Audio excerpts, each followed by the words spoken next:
আমি আজ রিয়েলাইজ করলাম যে আমি তার পছন্দের ছিলাম না। তার শুধু আমার সাথে কথা বলতে ভালো লাগতো।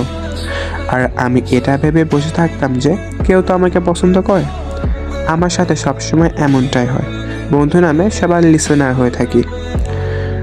আমার বেশি বন্ধু এমনিতেও নেই, আর যখন আমার কথা বলি কেউ শুনতেই চায় না। আমার কাছে কখনো এমন মেসেজও এসে থাকে যে ফরওয়ার্ড মেসেজ দিস 10%, কিন্তু বিলিভ মি, আমি এতজনকে চিনিও না। লিস্ট চেক করলে দেখা যাবে 2 থেকে 3জন রয়েছে এমন যে যার সাথে আমি কথা বলি। তো দেখো, আমারও ইচ্ছা করে কেউ আমাকে জিজ্ঞাসা করুক কেমন আছো, দিনকাল কেমন যাচ্ছে, কিন্তু সবাই আমাকে ছেড়ে যায়। আমি কারো হতেই পারি না।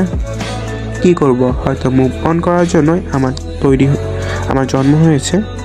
দেন ফর এবারে অর্থ হয়তো ডিকশনারিতে ভুল দেওয়া, নাকি এটাকে আমি ভুল করে ফেলেছি।